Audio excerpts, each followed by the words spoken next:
guys, how's it going? Welcome back to Damian Reacts. I'm back with a Mr. Nightmare video, and I finally have his merch. If you guys remember, about 2 or 3 months back, I ordered a Mr. Nightmare hoodie, and I finally received it. So, let me show you guys what it looks like. It has these little, thingies on it.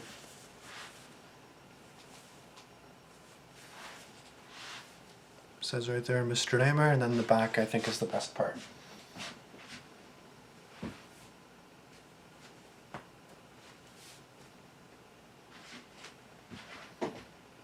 Now, it is really big. I didn't know what size to get. And I was like, you know what, I'm kind of feeling fat lately, so I'm just gonna get a large. And I guess it's better to kind of have it oversized, right? Because then you can kind of like, it's just nicer when stuff is oversized. Not too much oversized, obviously, but it's not too bad. It's obviously big, but the medium definitely would have sufficed. But in case I get fat in the future, I'm covered. So, it's a really nice hoodie, so I'm just gonna wear it for every video that I have, especially in the winter and stuff like that. Maybe not in the summertime, because summertime. Even right now, it's mid-January when I'm recording this, and I'm so fucking hot right now in this sweater. So we're gonna roll up the sleeves a little bit. It's actually not that cold outside right now. It's gonna get freezing soon though, so I'm definitely gonna wear this sweater around the house. I have way too many sweaters. I gotta stop buying them. I gotta stop. I'll actually sell some or something because I have way too many. Anyways, I'm back with a 3 Scary True Snowy Night Horror Stories by Mr. Nightmare.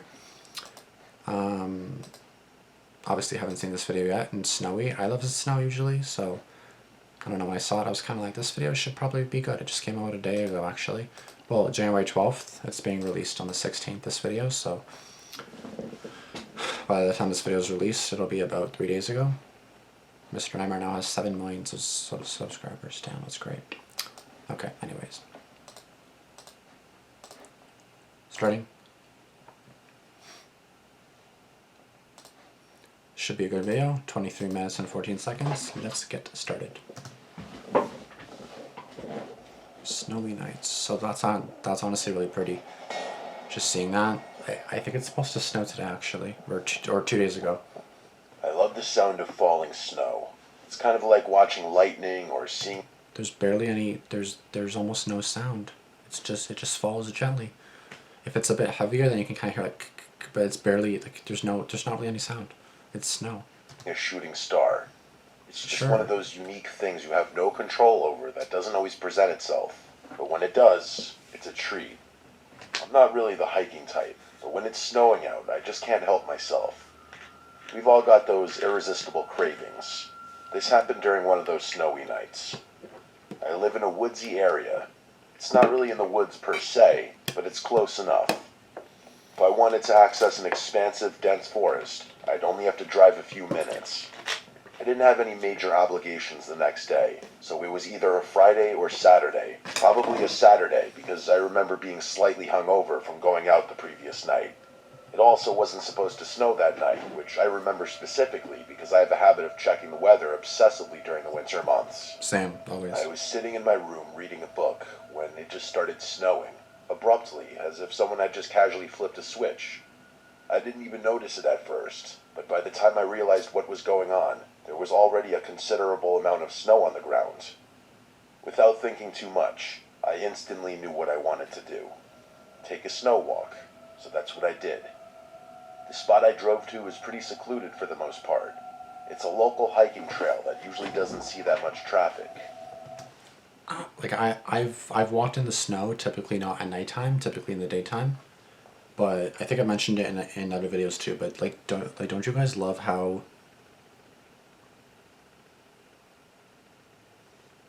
Don't you guys love how when it's like nighttime but it's covered in snow, it just seems like it's like daylight. The snow is so bright that it just makes the night feel brighter, and it's honestly prettier. It like not to drive in. I hate driving in the snow.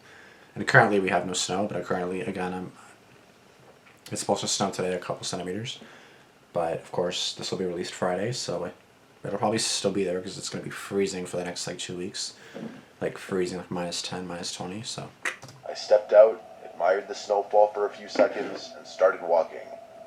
I didn't really have a defined plan in my mind. My only objective was to get deeper into the woods so I could more fully appreciate the snow. No thanks. After about 20 minutes of walking, I was finally satisfied with how far I'd gone. But then, The literal moment I stopped to appreciate the snow, I heard something. Something that definitely didn't belong there. It was a child's voice. It took me a few moments to even process what I heard. Is it a setup? Just as I was telling myself my mind was playing tricks on me, I heard it again. The sound of a little boy yelling, "Hi." I know that sounds pretty benign, but it was just so freaky in the moment. It was quite literally the last thing I was expecting to hear out there, all alone in those woods. In the middle of the night. The other unsettling thing about it was that I couldn't really tell where the voice had come from. It sounded like it could have come from a number of different directions, if that makes any sense. Oh, that's nice. I whipped my head around, but there was no one there. I kept looking around frantically, but there was no one in sight. Just as I was about to head back to my car, I heard the voice again. It was definitely a little boy's voice, only this time, he said, "Up here, silly." Without even processing how freaky of a thing that is to say, I instinctively looked up, and there he was. There was a little boy who looked to be around 9 years old just sitting on a tree branch in a tree not too far away. It was the most bizarre thing. The boy was clearly bundled up for the cold, but how he managed to climb that tree, I had no idea. Is it not the middle of the night? Like what time? Like I hate when people don't mention the time in these stories. They just say evening or nighttime. Like bitch, what time? Some people consider evening like 11:30 p.m. I consider evening 5 p.m. Like if I send emails at work, out like up until 12. So basically, anywhere from 12:01 a.m. to 11:59 a.m. is considered good morning. Because you don't say, "Oh, good night. Here's an email." You say good morning. So 12:01 a.m. until 11:59 p.m. 11:59 a.m. is good morning. 12 p.m. until 4:59 p.m. is good afternoon. Good evening is 5 p.m. until 11:59 p.m. That's how it is, for me at least. So again, I don't know what people consider. I'm looking at this and I'm thinking 2 a.m. I don't know if that's anywhere remotely close. Maybe it's 7 p.m. Maybe it's 8 p.m. I have no fucking idea.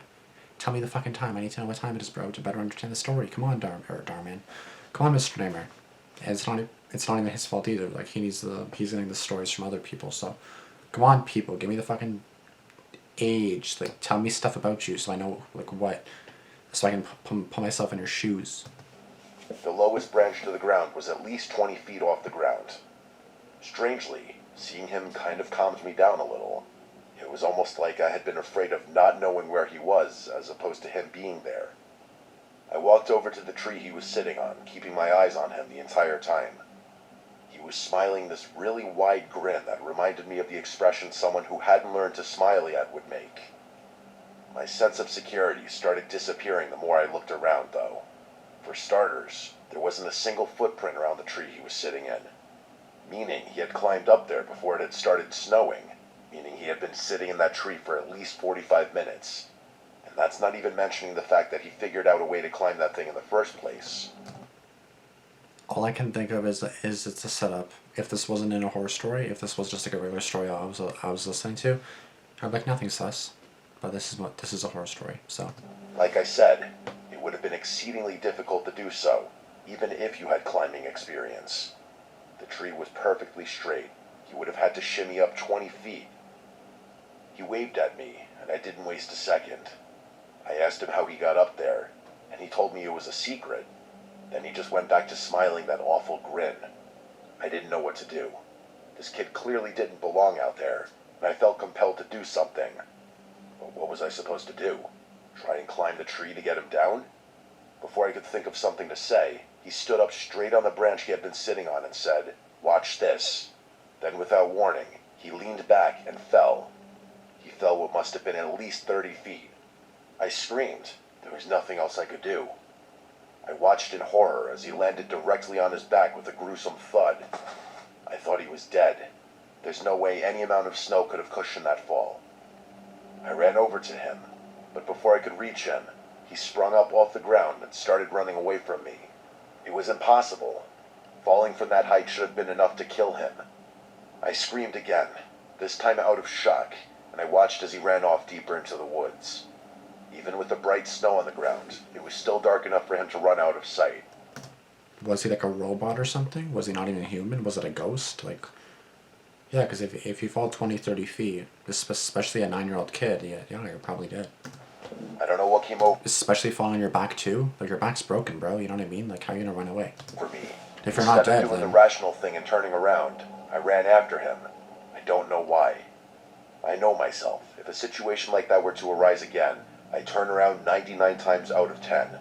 But I guess this was just that one time. That's the 99 only times out of explanation 10 I can or come up 100. with. I regained my composure and started following his footprints, knowing he couldn't have gotten far. After a few seconds of running, I started to hear him laughing. Cackling is a better word, honestly.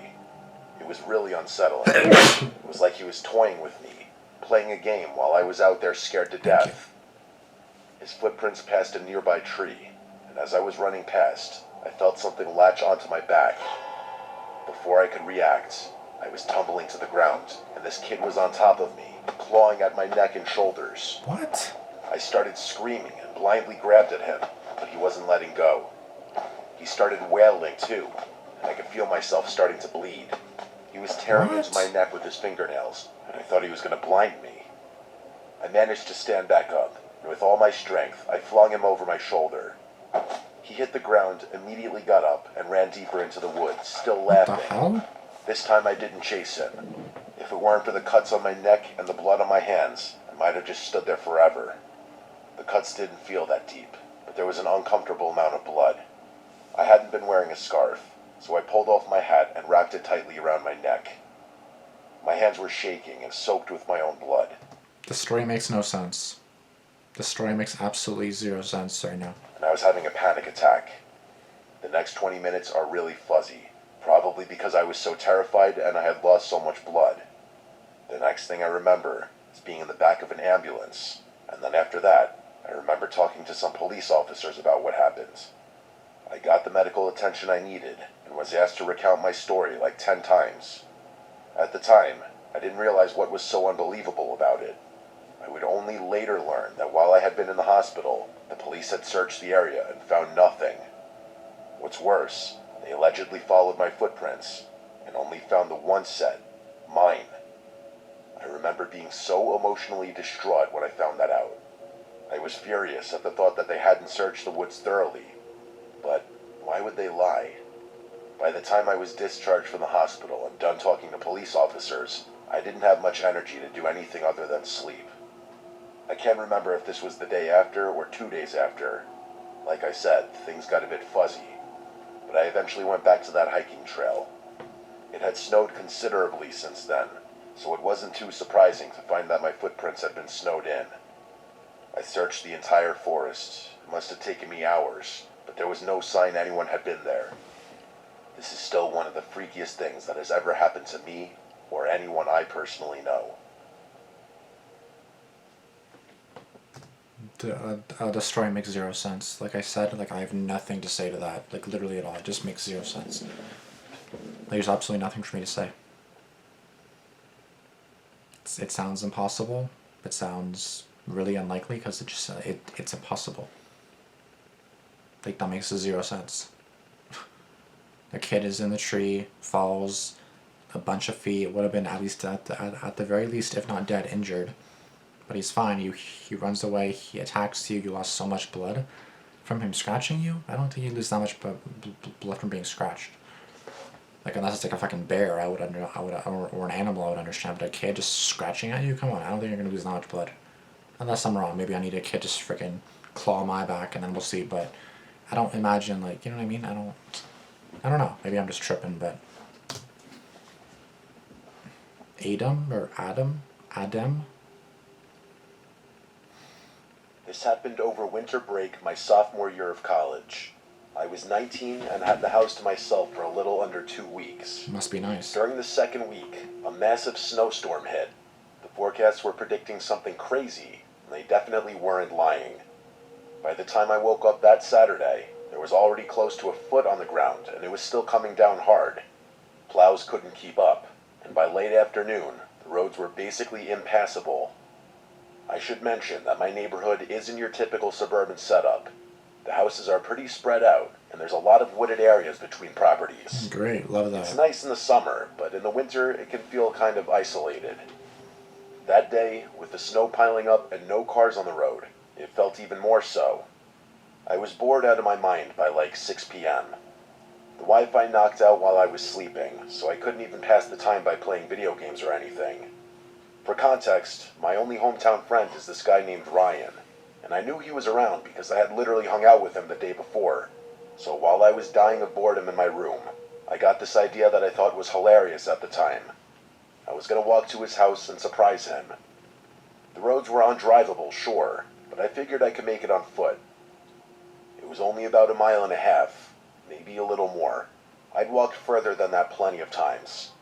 Looking back, it was a pretty stupid idea, but I was 19 and bored and thought it would be funny to just show up on his doorstep covered in snow.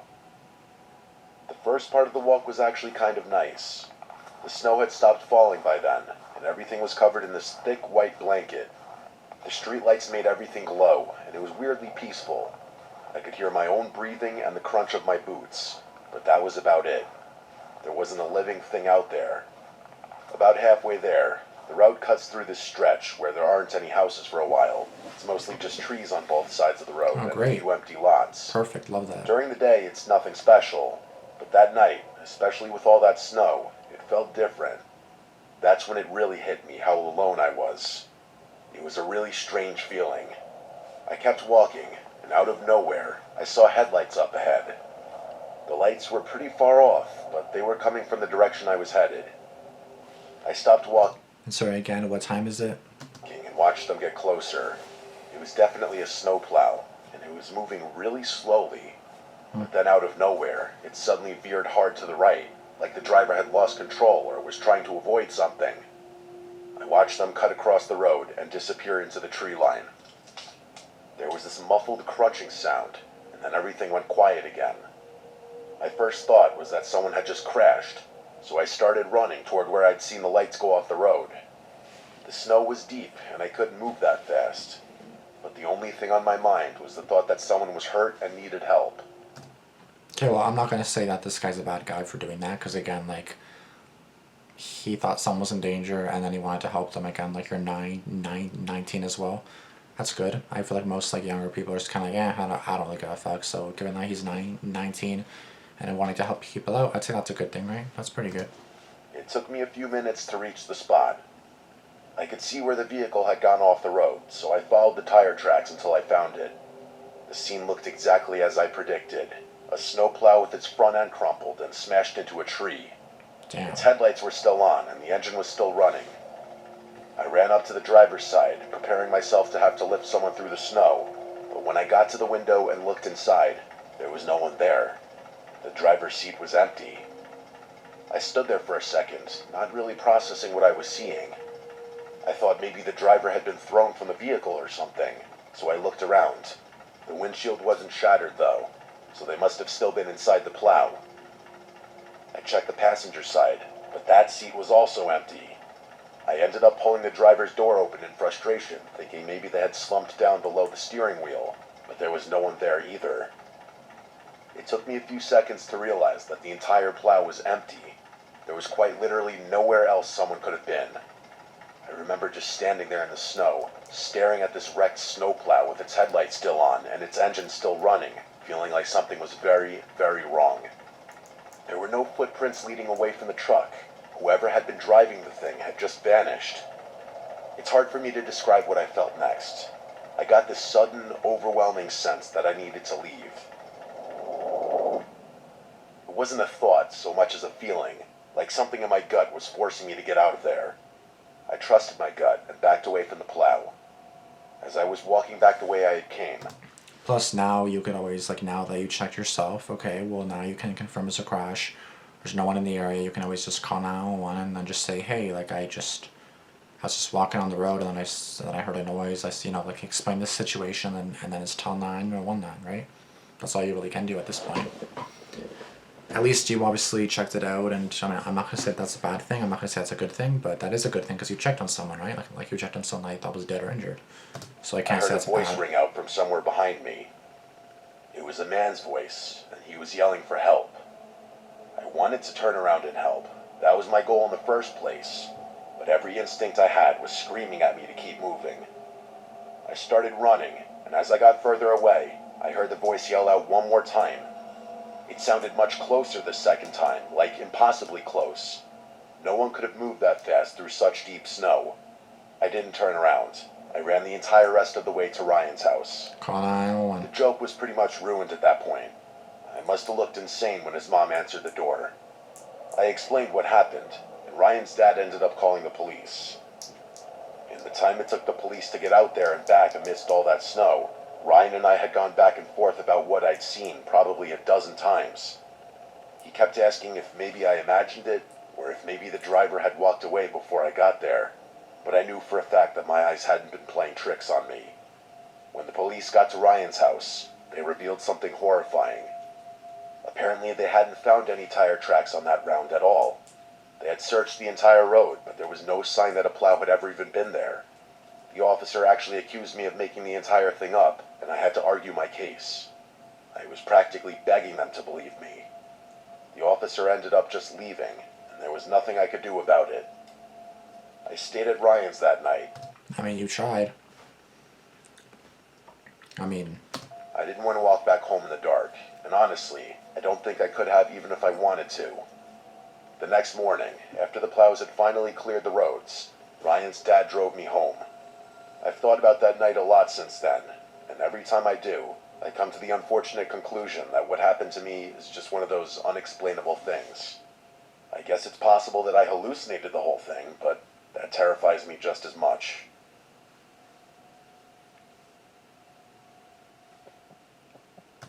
isn't this the same person? Adam G? This is the same person, bro.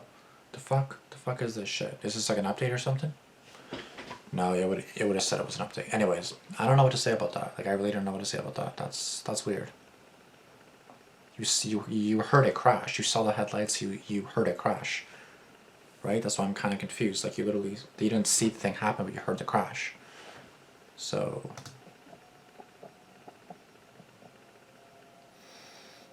I'm Sebastian, and I go by Sebi. This happened back when I was a sophomore in high school, about 7 years ago now. I went to a private school in a nearby city, which meant I had to commute on public transportation every day. Train in the morning, train in the afternoon. It sounds tedious, but honestly I didn't mind it. Most of my friends lived in the same general area, so we'd all ride together. that's It good at became this least. social thing where we'd just hang out and talk during the commute. One of the hidden benefits of private school, honestly, getting people accustomed to commuting early in life. I was a runner back then, track in the spring, cross country in the fall. During the off season, I'd catch the train right after school let out around 3, and it would be pretty empty, usually just the same group of high schoolers heading home. But during the season, practice wouldn't wrap up until after 5:30, which meant by the time I got on the train, it was packed with commuters heading back to the suburbs after work. Luckily, my two best friends Charles and James also ran track and lived on the same train line, so I wasn't completely alone during those late rides. One night after track practice, it started snowstorming the moment our train left the station. It was midwinter, so night is definitely the right term, even though it wasn't even 6 yet. And snowstorm is also the right term because it went from 0 to full-on blizzard in like 5 minutes. We found out while we were on the train that ours was the last one operating on that track. The forecast was predicting a massive storm, and they weren't letting any more trains leave the station after us. The snow only got worse. At one point, the three of us were genuinely wondering if the train was even going to make it to each of our stops, and even so, we quickly realized there was no way our parents could drive to pick us up. The roads were already a mess, so even if we made it to our respective stations, we'd have no choice but to walk home. For James and Charles, that wasn't a huge deal. They were practically next-door neighbors in a pretty lively, dense part of town. Plus, their houses weren't that far from the station. For me, though, it was different. My station was isolated. I'd have to cross a highway and then walk over a mile in this woodsy stretch to get home. I called my parents from the train and explained the situation. They told me I didn't have much of a choice. My dad told me to just suck it up, bundle up, and be careful. James and Charles got off at their stop, and I dapped them goodbye. And The adopt rest them of the ride goodbye. was just me and a handful of other passengers, and by the time we reached my station, I was the only one left. The doors opened and I stepped out onto the platform. It was completely empty, just me and a full blizzard. It was dark, but there was decent visibility because of the snow. Everything was white, and the light from the station reflected off of it in this pretty but eerie way. I stood there for a second, taking it in. It was a sight I had never seen before. Usually that station is bustling with cars and people, but with the snowstorm and all, it looked completely deserted. I started walking. There was no point in prolonging the inevitable. For whatever reason, I thought crossing the highway would have been more difficult, but there wasn't a single car anywhere in sight, Wow. including snowplows. I actually stopped and looked around, kind of in awe. It was beautiful in a weird way. Yeah, kind of like COVID. Kind of like how everything was like deserted during COVID. Like nobody was out, no one was doing anything because no one was really going anywhere. I started thinking to myself I'd probably never experience anything like that ever again. After the highway, though, came the woods. The only other option was following the road home, but it was really windy and would have added a ton more walking, so I decided to just push through and walk through the woods. I don't know how long I'd been walking, but I happened to glance up after looking down at my feet for a while, and the moment I did, I had to hold back a yell.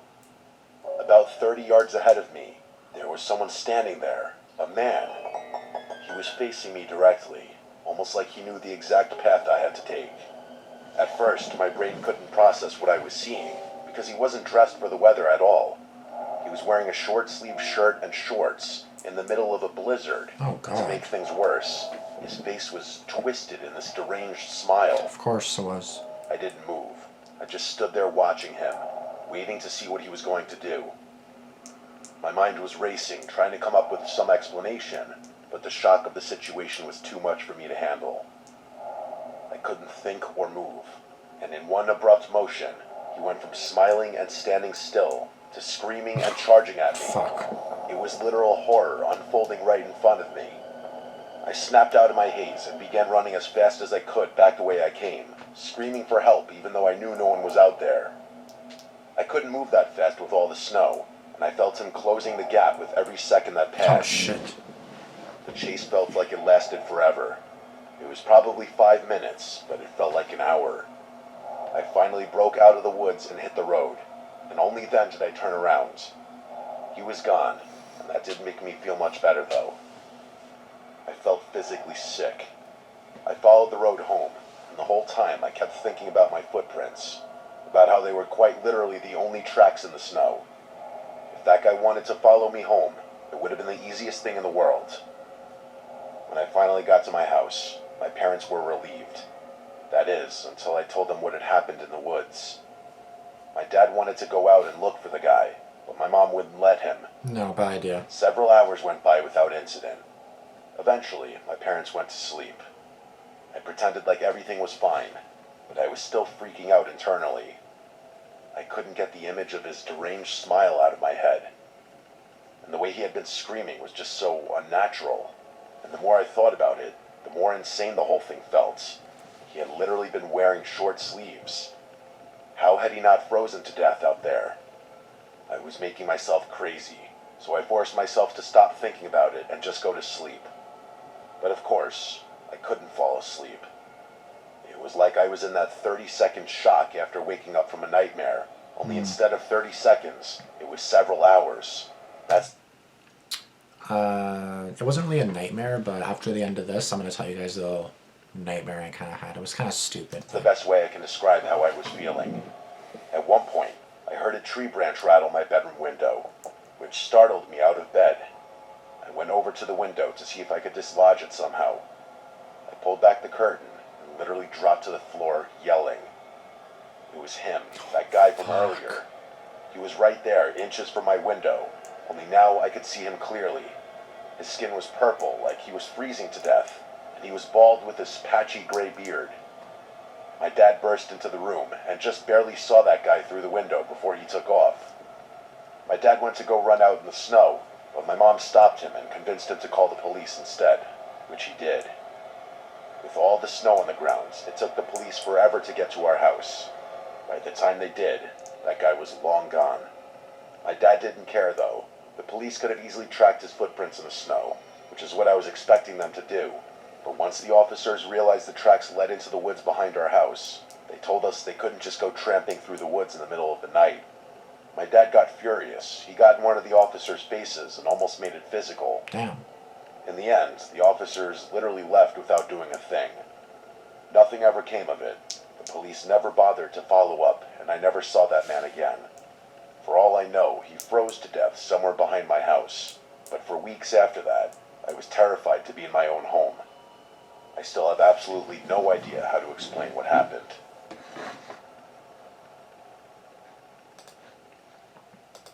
It sounded like there was just some kind of homeless guy there, and then he obviously had nowhere to go, and then maybe he wanted your help.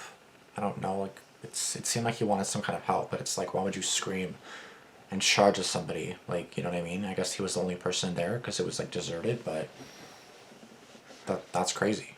Like, I don't know what to say. I don't know what to say about all these stories. All these stories seem so weird and fishy and, like, barely even real. Like, you know what I mean?